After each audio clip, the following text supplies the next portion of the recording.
aja udah, mau sendiri kek yang ngaji, mau berdua kek. Kami juga belajar. Ini bukan berarti yang duduk di sini yang ngajar. Kadang enggak jamaah. Kadang jamaah sebagai yang mustami mendengarkan, kami dapat ilmu dari jamaah. Wah, ini luar biasa. Arti sebuah istiqomah. Walaupun satu tetap berangkat. Enggak peduli ada yang lain atau enggak, yang penting ngaji. Mengajari kami, ayo nanti yang ngaji 1, 2 atau yang ngaji lebih dari 3, tetap ngaji aja. Karena istiqomah tuh berarti di situ jamaah. Lalu fokus mencari ridho Allah tuh berarti di situ. Manusia itu soalnya maunya kadang tuh dimumbul-mumbul ke, ditinggi-tinggikan, disanjung-sanjung, dipuji-puji. Ya enggak jamaah? Maunya ditinggiin, disanjung-sanjung, dipuji-puji. Ada sesuatu yang gak dia senengin aja, mutung, balik kanan, bubar, jalan. Orang yang cari ridho Allah tuh karakternya 3 kan. Pernah diulang-ulang. Karakter yang pertama, kalau dipuji tidak membuatnya tumbuh. Kalau dipuji tidak membuatnya terbang. Artinya pujian buat dia biasa aja. Yang kedua, kalau dicaci tidak menjadikannya tumbang. Dia nggak tumbang karena cacian. Dia nggak tumbang karena komentar-komentar jelek. Dia nggak tumbang karena fitnahan. Pokoknya orangnya jalan aja terus, lempeng aja terus jamaah. Satu lagi apa? Dan dia berproses menjadi hamba yang lebih baik dari dirinya yang sebelumnya. Itu ciri-ciri orang cari ridho Allah jemaah.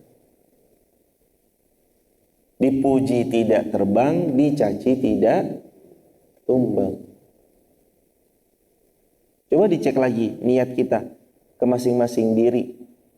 Bercerminlah ke depan cermin, merefleksikan sesuatu yang boleh jadi selama ini kita lakukan nggak ibtigho mardotillah. Gimana cara taunya? Coba jemaah lihat kalau ada cacian, makian, fitnahan yang datang melesat kepada diri Anda. Apakah Anda terus tumbang? Atau coba lihat ketika Anda datang cuma karena ngelihat temannya.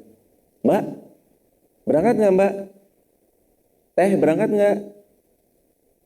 Mas, mangkat ramas. Mengko lah, sesok. Besok aja lah, nanti. Ya udahlah, saya juga nggak berangkat kalau jenengan nggak berangkat. Ibtigho amardotillah yang mana kalau kita masih mengandalkan teman, sedangkan berangkat sendiri saja kita masih mampu. Kita bilang ibtigho amardotillah, tapi ternyata ibtigho lil konco, gitu ya. Ibtigho lil konco, fokusnya mencari gara-gara lil ikhwan. Temennya berangkat nggak? Berangkat. Temennya nggak berangkat? Nggak berangkat. Bukan gitu jemaah. Ibtigha'a mardatillah. Fasawfa nu'tihi ajran 'azima. Maka kalau kamu benar-benar ibtigha'a mardatillah, kami Allah yang akan memberikan kamu ajran 'azima, pahala yang sangat amat besar. Berikutnya, wa may yushaqiqir rasul min ba'di ma tabayyana lahul huda, dan barang siapa yang menentang Rasul Muhammad sallallahu alaihi wasallam setelah jelas kebenaran baginya, wa yattabi ghaira sabilil mu'minin, dan dia mencari jalan selain jalannya orang-orang yang beriman, nuwallihi ma tawalla wa nuslihi jahannam, maka kami biarkan dia dalam kesesatan dan kami masukkan dia ke dalam neraka jahannam. Aduh, astagfirullahaladzim. Ternyata ada ya jemaah orang-orang yang dibiarkan Allah. Siapa mereka yang dibiarkan Allah? Allah membiarkan mereka yang menentang Nabi Muhammad sallallahu alaihi wasallam, dan mereka yang tidak mau mengikuti jalannya orang beriman, tapi mereka malah mengikuti hawa nafsu.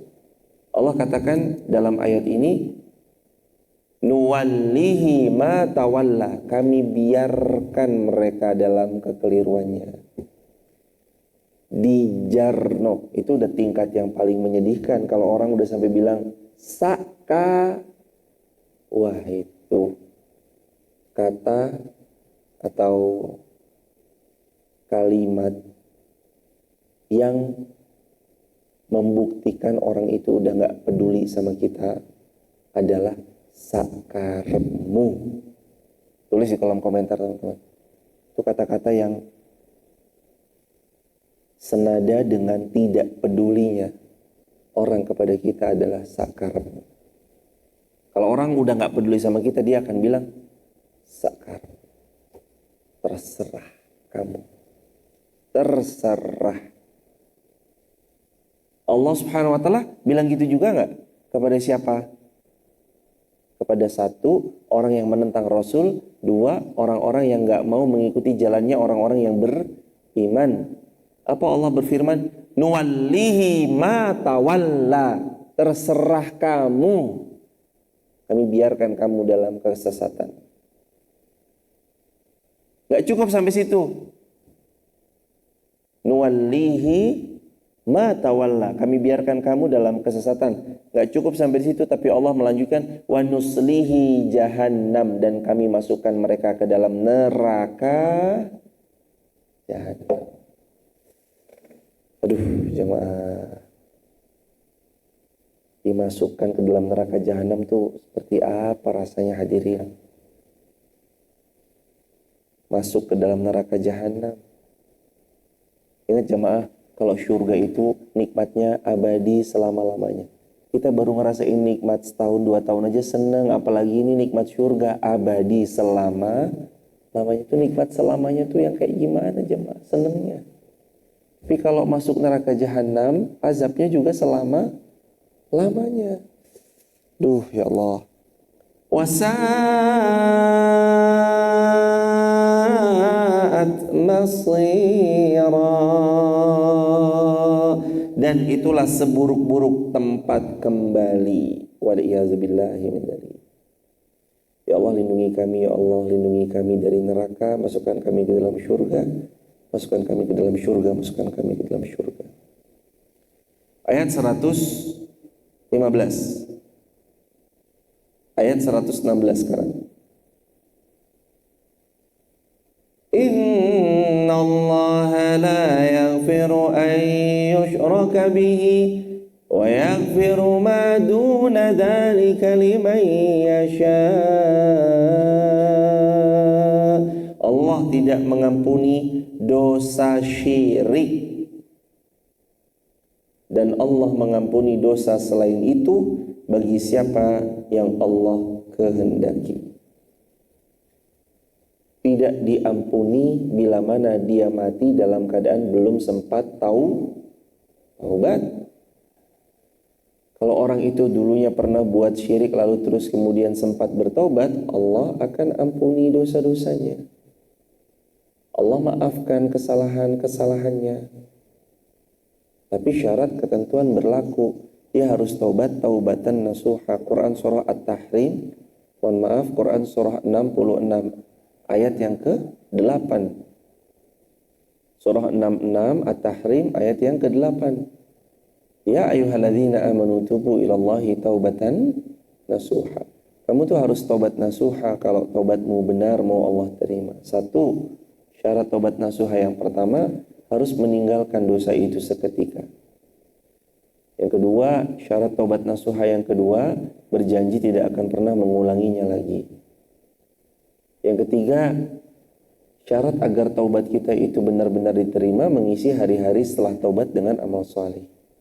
Yang keempat, kalau kita pernah berbuat ada urusannya sama manusia, maka harus diselesaikan urusan kita sama manusia. Namanya hakul adami. Diselesaikan antara hak kita dengan haknya manusia. Jadi tidak diampuni dosa syirik itu bila mana seseorang tidak bertobat kepada Allah dan dia mati masih dalam keadaan berbuat syirik. Hati-hati ya jamaah. Karena kesyirikan itu kadang kita tanpa sadar melakukan. Karena syirik itu terbagi dua, syirkul akbar wa syirkul asghar. Syirik terbagi dua, yang pertama syirkul akbar, syirik besar. Syirik besar itu apa? Seperti menjadikan adanya Tuhan selain Allah, disembah dia pohon-pohon, lalu dia menyembah kepada Rabb selain Allah, padahal la ma'budu bihaqqin illallah, tidak ada yang berhak diibadahi dengan benar kecuali Allah. Lalu terus berikutnya ada syirkul asghar. Syirik kecil itu apa? Syirkul asghar ar-riya. Kata Nabi SAW, aku takut sekali kalian itu melakukan satu dosa ini. Apa ya Rasulullah? Syirkul asghar. Oh, syirkul asghar ya Rasulullah. Syirik kecil itu apa ya Rasulullah? Ar-riya. Kalian riya. Ciri-ciri orang yang riya itu selalu haus sama pujian manusia. Dikit-dikit yang ditargetkan tuh pujian manusia. Ini mohon maaf ya teman-teman, TikTok, al TikTokia, al YouTubia sama wal Instagramia. Harus juga kita perhatikan kalau pas kita haus sama pujian, haus sama like, haus sama jumlah view. Pokoknya yang difikirkan tuh tentang itu. Wah, hati-hati sekali ya. Mohon maaf sekali. Hati-hati bang. Tapi belajarlah mulai sekarang kalau sebelum upload ucap bismillah. Jadi sebelum posting tuh kalau bisa sebelum pencet klik posting ucap dulu bismillahirrahmanirrahim. Semoga engkau ridho ya Allah dengan apa yang hamba posting. Bismillah. Klik. Dan niatkan semuanya karena Allah. Karena diawali dengan bismillah insya Allah barokah. Karena kata Nabi kullu amrin dzibalin la yubda bi bismillah fahuwa abtar au fahuwa aqta. Kalau kamu mulaikan sesuatu tidak dengan bismillah, itu terputus, itu nggak dapat berkahnya. Baik, kita ngucap bismillah. Lah terus, ketika seseorang itu mengucap bismillah sebelum posting, dia harus menjaga hatinya ketika postingan itu naik. Bahwa viral itu bukan tujuan. Kalaupun ada keviralan dari apa yang jamaah posting, semata-mata karunia dari Allah. Semata-mata apa? Karunia dari Allah. Blessing from Allah. Tapi bukan target. Kita mah posting aja. Gak usah ditargetin. Kenapa yang... Kalau kita mau evaluasi, mau ada strategi, ada bahasan tema yang secara mayoritas banyak orang memang membutuhkan tema itu silahkan. Ada riset-risetnya, nggak apa-apa. R&D namanya. Bagian riset and development, silahkan. Tapi kita nggak membuat, view yang kecil tuh nggak membuat kita terus kemudian drop dari men-share satu postingan kebaikan. Kalau kecil udahlah besok nggak usah posting lagi. Enggak. Ciri-ciri orang yang tidak ria itu buat dia tuh sama. Mau di depan 1, 2, 3 atau di depan lebih dari 3 sama. Mau sendirian ataupun di depan orang sama. Mau dia beramal solih nggak ada yang tahu sama beramal solih ada yang tahu sama. Itu ciri-ciri orang yang ikhlas. Dan sebaliknya ciri-ciri orang yang tidak ikhlas antara lain adalah mereka butuh sanjungan, pujian, gila penghormatan. Ciri-ciri dekat sekali dengan ria. Kok gak terima kasih sih? Terima kasih dong. Wah, ini ciri-ciri ria. Tolong saya beli mimbar, nanti datangnya pas maghrib aja ya. Loh kenapa bu? Kami biasanya jam kerja nganternya dari jam 8 sampai jam setengah 5. Iya, kalau nganternya nanti zuhur mah gak ada yang sholat. Maghrib aja biar ramean, biar orang pada tahu tuh mimbar yang kayu jati dari saya. Weseh. Aduh. Jadi kalau orang beramal karena manusia, pujian manusia, ngerinya tuh kena ke hadis Nabi yang ini loh jemaah. Kata Nabi, sesungguhnya ria itu akan membuat hangus amal solih kalian seperti api membakar kayu.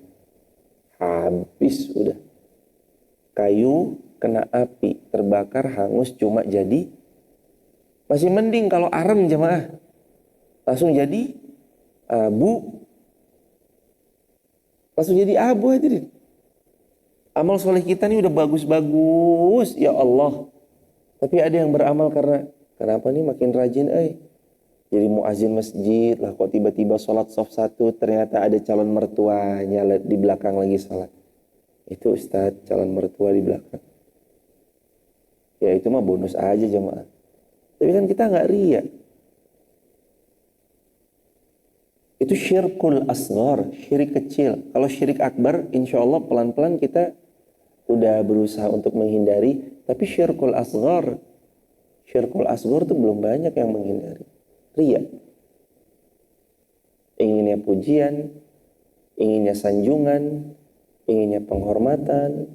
Padahal pujian, sanjungan maupun penghormatan manusia kepada kita tuh nggak akan ada harganya apapun kalau Allah murka sama kita. Nggak ada harganya. Coba jamaah dipuji-puji, ibu wah cantik, bapak wah tampan, ibu wah kaya raya, bapak wah orang punya jabatan, orang yang pangkatnya tinggi, kedudukannya tinggi. Apakah terus kemudian kita jadi lebih baik? Kan belum tentu. Orang muji kita tuh nggak membuat kita jadi lebih baik kecuali kita mencari ridhonya Allah dan mengembalikan pujian itu hanya kepada yang berhak. Yakni siapa yang berhak menerima pujian itu? Allah. Alhamdulillahi rabbil alamin. Segala puji hanya milik Allah Rabbul Alamin, Rabb semesta alam. Kita ini nggak berhak belas untuk menerima pujian, nggak berhak. Wong kita bisa istiqomah karena siapa jemaah? Karenanya Allah. Maka hati-hati ya jemaah dari syirkul asghar. Syirik Allah nggak ampuni kecuali kalau pelakunya bertaubat kepada Allah. Maka tiap hari aja kita taubat, tiap hari kita taubat, tiap hari kita taubat. Wa yaghfiru ma duna dzalika liman yasha.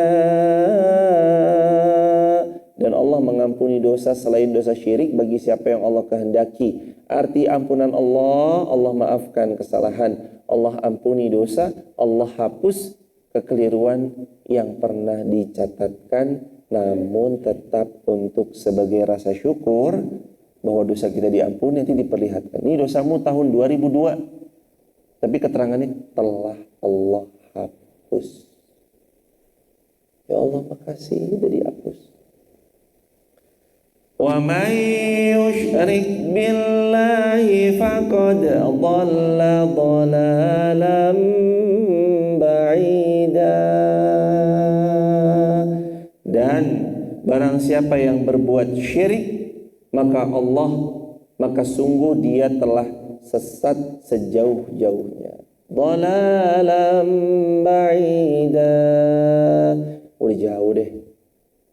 Makin kesini makin kesana.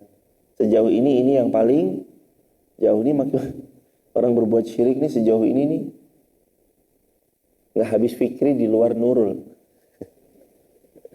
nggak habis pikir di luar nalar. Kok bisa ya ada orang itu dikasih rezeki dari Allah, nafas gratis dari Allah, nikmat sehat dari Allah, lah dipakai buat mengkhianati Allah tuh kok yo bisa gitu. Kaget kalau ada orang sampai begitu coba. Dhalalam ba'ida. Udah jauh deh pokoknya. Jauh. Orang-orang yang dia syirik, berlaku syirik asghar maupun saghir, syirik asghar, saghir, akbar maupun asghar, besar maupun kecil. Wah ini udah jauh sekali jemaah. Udah saatnya kita ayo mengembalikan semuanya kepada Allah Subhanahu wa taala. Jangan sampai kita berbuat syirik kepada Allah Subhanahu wa taala. Jamaah yang dirahmati Allah, ini kiranya dapat dibahas. Nanti kalau mau ada diskusi tanya jawab, habis ini kita tanya jawab. Tapi buat teman-teman yang mau bergabung di grup WhatsApp kajian kami, silakan tap link di bio ya. Sebut nama, asal kota, asal negaranya, atau dibuka saja www.uir.co.id. Nanti di situs www.uir.co.id yang linknya tertera di bio atau link ada di deskripsi. Teman-teman bisa diklik, nanti nyambung. Tinggal dipilih aja apa sesuai kebutuhan yang ada di sana, infonya lengkap insya Allah. Mari kita buka tanya jawab. Ada yang mau ditanyakan? Silakan jemaah. Silakan Ibu, fadhal.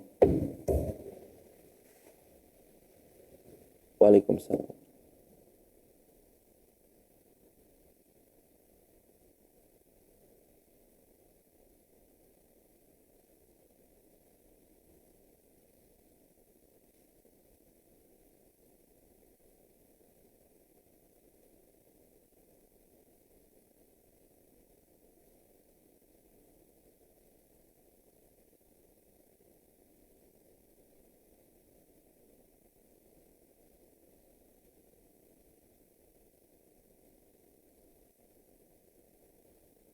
Semoga Allah memuliakan ibu sekeluarga besar dan seluruh kaum muslimin dimanapun berada.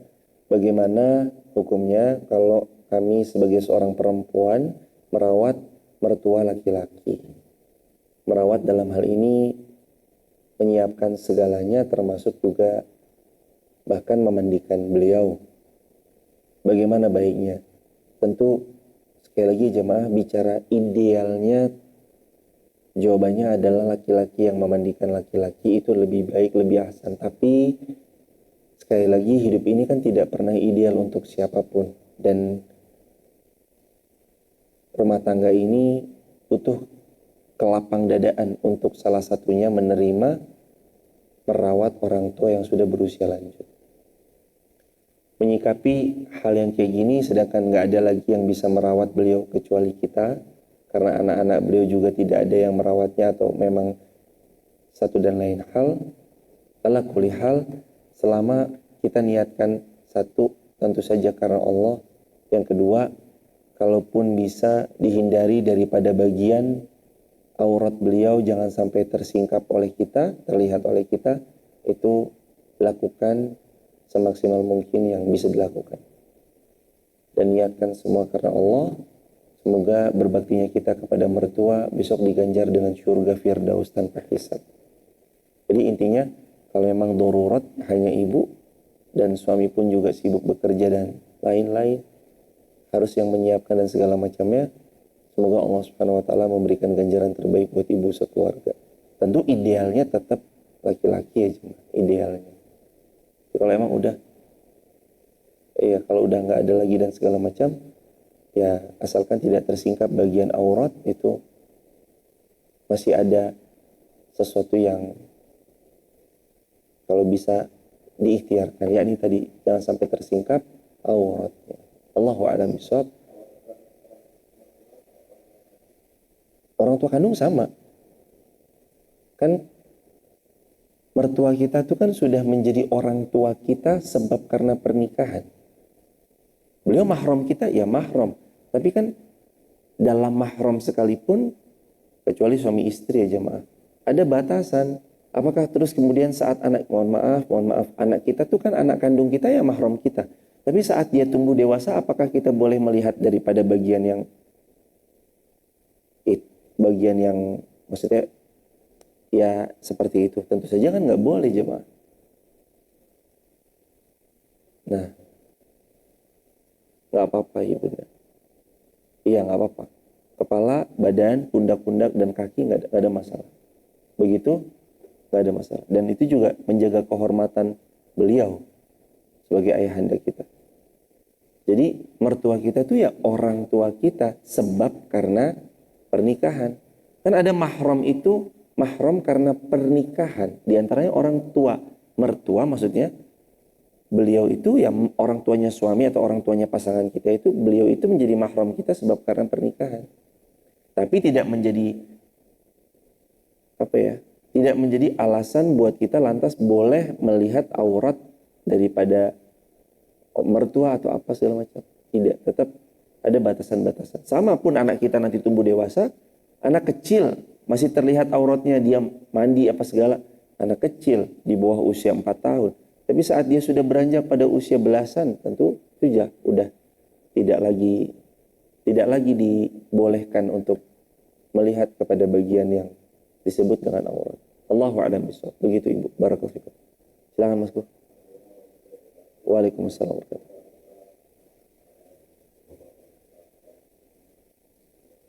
Amin ya rabbal alamin.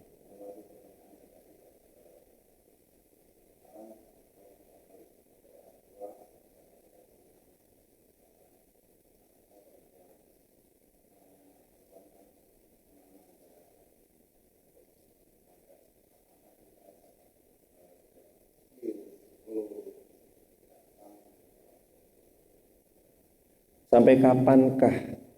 Semoga Allah memuliakan Mas Edi sekeluarga besar, Ibu juga sekeluarga besar, dan seluruh hadirin Masjid Maaf dan seluruh kaum muslimin online offline dimuliakan Allah semua. Amin ya rabbal alamin. Sampai kapankah batasan orang tua itu membersamai daripada putrinya? Tentu saja seorang putri itu ingin manja kepada ayahnya, ingin dicium, dipeluk dan segala macamnya. Itu sampai kapan? Hatal maut, sampai kita diwafatkan oleh Allah, tetap boleh bagi kita mencium daripada putri kita, memeluk daripada putri kita butuh bermanja kepada kita ayahnya, diperkenankan. Dalam batasan-batasan koridor yang disyariatkan. Koridor yang syar'i ya jemaah. Kalau sudah pikirannya dibawa ke ranah yang macam-macam, sampai yang wal'iyazubillah ada seorang ayah, na'udzubillah, sampai berbuat yang aneh-aneh, berbuat yang macam-macam kepada putrinya, wah ini udah tentu saja terlaknat, ya nggak suka Allah sama hal kayak gitu, dan itu sangat keras dilarang dalam agama. Tapi dalam ranah sebatas di mana orang tua ini membersamai anaknya, lalu anaknya ini tumbuh dalam dekapan ayahnya, manja berpangku di pangkuan ayahnya, ya memang itu lumrahnya seorang putri kepada ayahnya. Dia mau cari sosok siapa? Laki-laki. Sedangkan yang ada, ya memang harus ada hanya ayahnya saja. Nggak ada laki-laki lain kecuali nanti adalah suaminya. Tapi kan kita ayahnya. Kita menciumnya diperkenankan. Bicara batasan itu, para ulama, batasannya tentu saja batasan syariat yang jangan sampai menyalahi. Seperti ada yang tadi disebut. Orang tua bahkan berbuat yang macam-macam dengan putri kandungnya sendiri, wal'iyazubillah. Nggak ada sampai sana jemaah. Sebatas orang tua pada anaknya. Sayangnya sayang orang tua. Bukan nanti sayang kepada anaknya, sayang seperti seorang kita kepada istri kita, itu enggak. Sayangnya adalah sayangnya kepada anak. Bukan seperti sayangnya kita kepada pasangan. Berbeda. Itu hadirin. Allahu a'lam bishawab. Barakallahu fikum. Wujud soal akhir. Ada pertanyaan lain? Silakan. Silakan Mbak. Waalaikumsalam.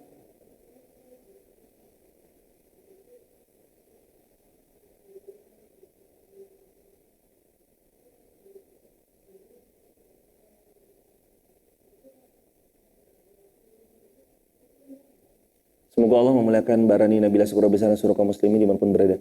Kalau ada seorang teman bercerita kepada kita tentang satu persoalan yang beliau sedang hadapi, kita memberi solusi dengan sepengalaman kita yang pernah dijalani dan ternyata hasilnya optimal.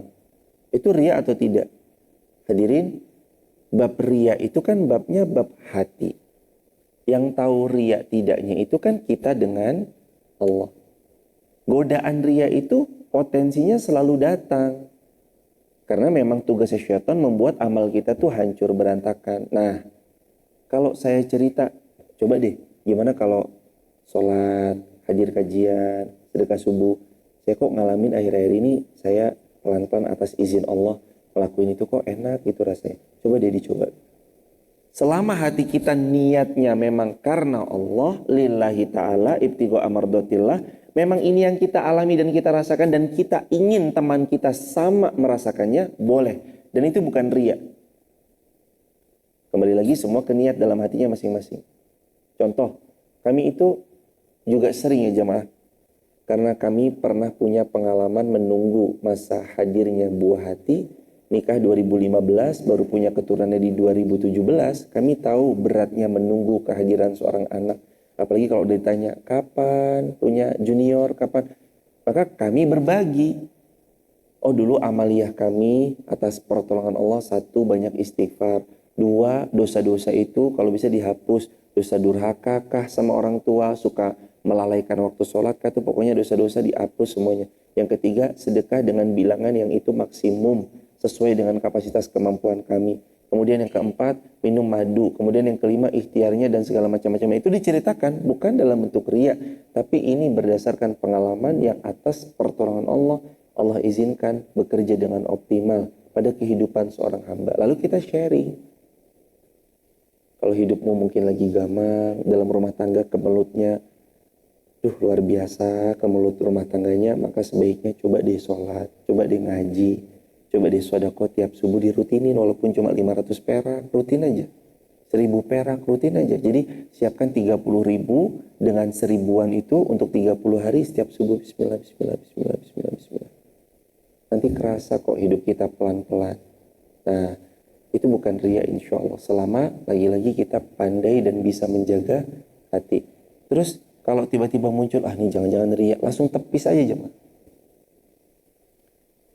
Dan kebaikan itu harus disiarkan. Kalau Nabi dikit-dikit bilang, udahlah nggak usah dakwah nanti ria. Wah, Islam nggak nyampe di Wonosobo nanti jemaah. Wahai Rasulullah, Anda ria, kenapa Anda ceramah di atas mimbar? Kenapa Anda berdakwah? Kenapa Anda? Ya udahlah, abis ini saya nggak usah aja. Wah, nanti nggak ada yang masuk Islam. Ya memang harus disiarkan. Kebaikan itu memang harus disiarkan dan boleh ya jemaah. Bahkan Anda upload sedekah aja, in tubdus sadaqati fa ni'mahi wa in tukhfuha wa tu'tuhal fuqara fa huwa khairul lakum. Kalau kamu sedekah terang-terangan itu baik, kalau kamu sedekah sembunyi-sembunyi itu lebih baik. Berarti kan pilihannya bukan buruk dan baik, tapi baik dan lebih baik. Yang lebih baik sembunyi-sembunyi, yang baik yang terang-terangan. Tapi ternyata yang terang-terangan didukung sama hadis Nabi yang lain. Siapa yang meniru perbuatan orang itu, maka orang itu akan memberikan pahala terbaiknya untuk orang yang memberi contoh. Kita bagi-bagi sayur. Sekarang ditiru misalkan sama masjid yang lain. Setiap Jumat bagi-bagi sayur. Jumlahnya untuk sekian ribu orang. Itu yang memulai akan panen pahala orang yang mengikutinya tanpa dikurangi pahala sedikit pun. Sekarang Mbak Rani bilang sama saudaranya, sahabatnya, coba deh laksanain ini sedekah subuh, ngaji subuh syuruk, lalu terus kemudian sholatnya dijaga deh. Rasain aja 6 bulan, pasti kerasa bedanya. Saat orang itu mengamalkan, beliau panen pahalanya orang itu. Karena beliau menunjukkan, riya tidak riaknya urusan beliau sama Allah, tapi tugas kita tuh tetap jaga hati. Riya nih, enggak. Bismillah, enggak. Bismillah. Sama live streaming gini kan potensinya riaknya ada jemaah. Bajuku rapi enggak? Gimana udah bagus belum? Wah, lecek enggak? Aduh, kalau kita mau pengen dilihat manusia, tampilnya depan manusia, cari pujiannya manusia, repot jemaah. Tapi seiring berjalannya waktu yang nanti akan menghilangkan semua perasaan-perasaan itu jemaah. Orang sedekah, awalnya mungkin, piro sedekahmu? 2.000, alah, 2.000. Berapa sedekahmu, Mas? 4.000, alah, 4.000. Nih, 50.000 nih ya, biru. Yuk. Mungkin awal-awalnya. Tapi kalau bagi orang yang udah biasa sedekah tiap subuh 50.000, dan itu jadi kebiasaan dia sudah selama 3 tahun. Tiap subuh pokoknya 50.000 aja, pelan-pelan 50.000. Tiap subuh. Udah berjalan 3 tahun misalnya, contoh. Insya Allah jemaah, pelan-pelan terkikis riaknya. Kita tuh butuh tuh jemaah, membiasakan makanya Nabi bersabda tuh, kamu tuh ya, adwamuha wa in qalla. Rutinkan meskipun sedikit. Karena yang rutin-rutin itu nanti mengikis yang namanya riya. Riya terkikis tuh sama rutinnya. Ngaji begini setahun sekali ya. Waduh, setahun sekali. Tapi kalau udah rutin tiap hari, udah melos aja. Ada yang nonton, gak ada yang nonton, pokoknya ngaji. Gak nonton pun pokoknya ngaji. Udah gak ada hitung-hitungan. Mau yang komen, main lu kurang jauh. Main lu, ya monggo lah. Kalau ada komen-komen negatif gak apa-apa. Santai aja, woles aja. Sebenarnya kita bilang juga, like aja kalau suka, di-dislike aja kalau emang tidak suka. Dan itu gak ada masalah buat kita. Dan kita pasti akan tetap mencari ridhonya. Karena fokusnya bukan ke sana. Jalan terus jemaah.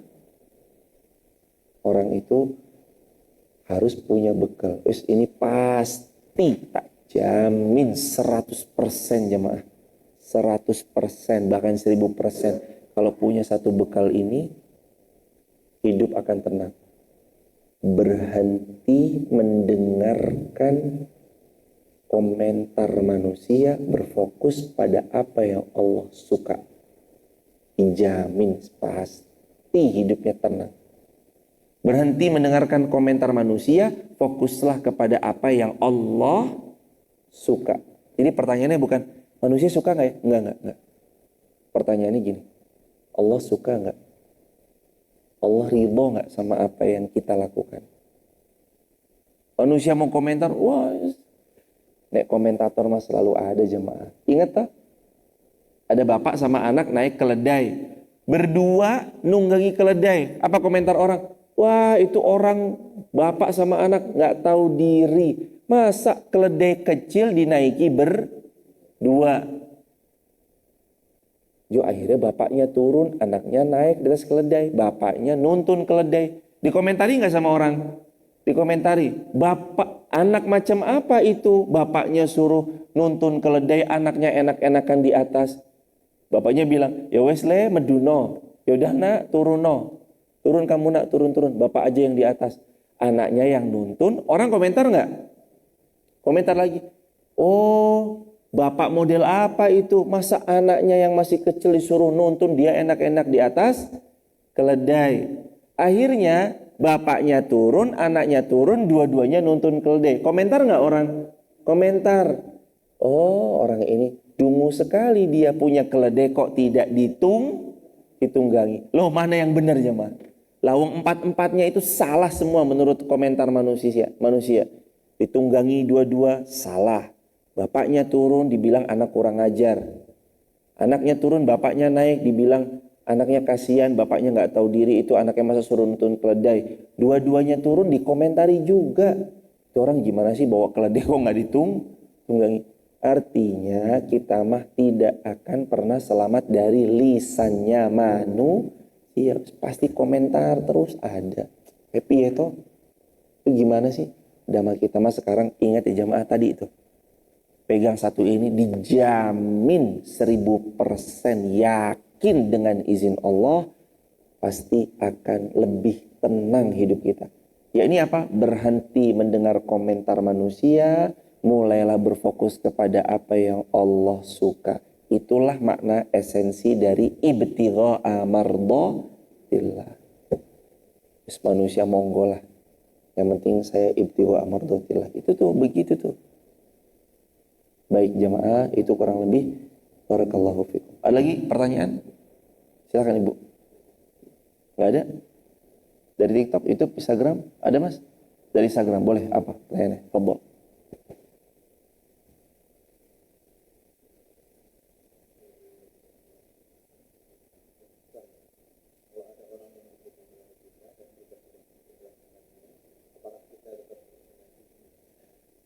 Kalau ada orang hutang sama kita, kita sudah mengikhlaskannya, apakah tetap harus menagihnya? Lah, wong ini gimana ceritanya ya? Kalau sudah diikhlaskan, ya jangan ditagih. Kan udah diikhlasin.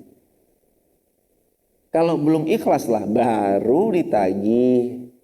Jadi makasih untuk yang bertanya atas pertanyaan hebatnya. Semoga Allah memuliakan beliau sekolah besar seluruh kaum muslimin. Jadi kalau kita sudah ikrar, lunas hutang Anda, maka lunas, ya jangan ditagih.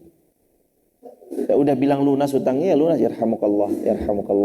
Maka jangan ditagih, kecuali kalau Anda masih tidak mau mengikhlaskan, maka wajib ditagih, dan tagih hutang tanda sayang. Orang kalau sudah tidak sayang, sudah tidak peduli, bahasanya apa? Sakarepmu. Itu kata Allah. Nuwallihi ma tawalla, monggo kami biarkan kamu dengan kesesatan. Tuh, dibiarkan. Kalau Allah udah nggak peduli. Nauzubillah ya Allah, jangan sampai kita tuh dibiarin sama Allah. Hatinya harus hidup jamaah. Cara menghidupkan hati itu empat, kata Imam Ibnul Qayyim.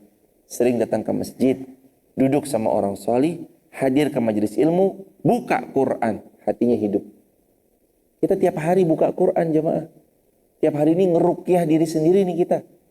A'udzu billahi minasyaitonir rajim. Ayo jemaah silakan diulangi. Wah, itu kan ngeruqyah diri sendiri juga. Tiap subuh diawali dengan Quran, casnya dengan Quran. Ibu-ibu, bapak-bapak, teman-teman, sahabat, ayahanda, ibunda yang ada di rumah, kalau punya karyawan, karyawannya diajak.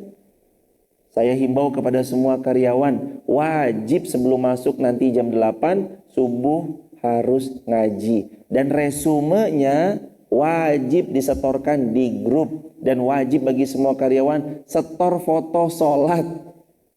Karyawannya suruh sholat, suruh foto jemaah. Setor, nih udah sholat, nih udah sholat. Jangan ada karyawan yang di bawah naungan Anda, di bawah tanggung jawab Anda kok sampai nggak sholat terus Anda diem aja, tuh jangan. Loh, kamu kenapa nggak sholat? Iya pak, Anda harus sholat di sini. Iya pak, saya non muslim. Wah, itulah yang cerita. Kalau yang nggak sholat ternyata non muslim, Anda punya karyawan non muslim, ya jangan dipaksa sholat juga. Tapi kalau yang muslim, maka buat kebijakan yang mengharuskan mereka sholat, terutama di waktu-waktu jam kerja di mana Anda bisa bertanggung jawab kepada mereka. Subuh sebelum kerja, ayo store di grup. Ini kajian sama siapa subuh ini sama ustadz ini.